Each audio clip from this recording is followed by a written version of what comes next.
What's up, baby? Hey, How you Grant, doing? what's up? What's going on, dude? Happy birthday, man. Thanks, man.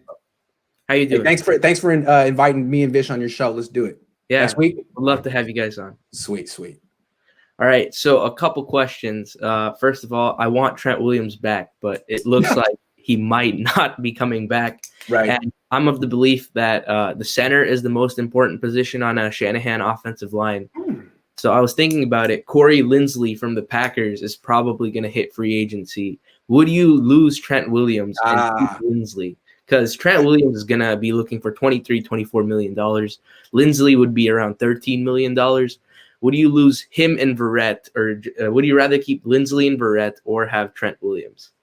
I think it's a very clever plan B. I think you should be proud of that. I like it. And I don't want to just say, no, it won't work. Oh, I'm just trying to play it out. I like it. Let's say we do it. Only question is, all right, what's your plan at left tackle? What's your plan? Ride with Skule or Brunskill, because if you think about it, last season when Staley got injured, when Richburg was there, Skule didn't perform as badly as he did this year. That might be due to rust or anything, but there's other factors in play. But the center, as soon as Richburg went down, the entire line regressed, in my opinion. The Super Bowl was a lot worse, and it's not like the Chiefs' defensive line is that special. I don't really rate Frank Clark, and Chris Jones is pretty good, but look, the thing is that Justin Skule really didn't play well this year. So that's a tough one. Here's the thing: what the Niners could do is if they felt they could get a top flight left tackle with the 12th pick this year, then let Trent. Like if Tristan Wirfs were available this year, where like he was last year, then let that guy go and get him. I just don't think that he is this year. Yeah, the Niners might have missed their opportunity. But what they could do, to what you're saying, is instead of spending $13 million on Linsley, who's a baller and a vet, maybe draft the best center available this year, and you can get that guy. Great centers usually could be available in the second round. That might be something the Niners invest in this year. It's a thought.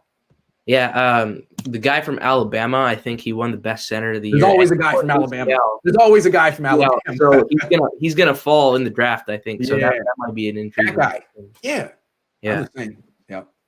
And the next question is regarding losing another loved 49er, Kyle Juszczyk and Tart. They're both well liked among the fans, but looks like both of them have ready-made replacements on the practice squad. With Josh Hokit and Jared Maiden.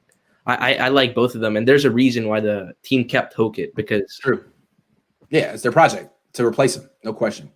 Here's the thing with Juice. Did you notice like this year when he did play, like half the time he'd be a tight end? I kind of know more than usual, right? A lot more routes. A lot more than usual. So what I was noticing is it seems to me that the Niners and the Rams in particular have been killing the league with this outside zone stuff the last few years. And, the entire collective wisdom of defensive coordinators figuring out how to stop this thing. And they've all figured out you got to set the edge. When you face the Niners and the Rams, you set the edge and you don't let them get outside.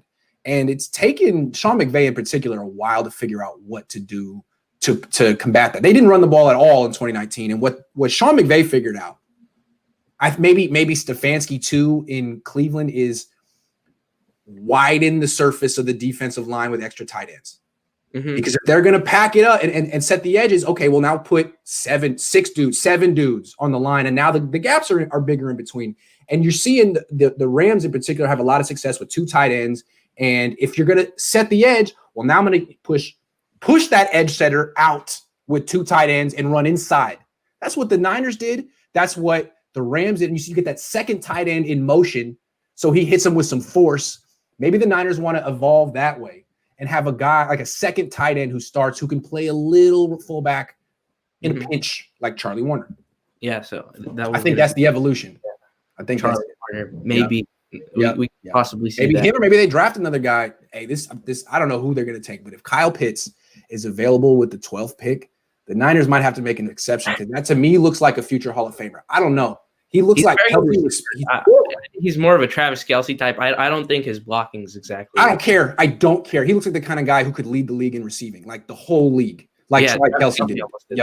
Yep. All right. Lastly, what do you consider an edge rusher at 12? I really like Greg Russo, Jalen Phillips, and I don't know how to say his name, Kiwiti Pay from Michigan. I don't know the names. I haven't been scouting yet. I'll have to get back to you on that. But you'd have to consider it, because D Ford has to go.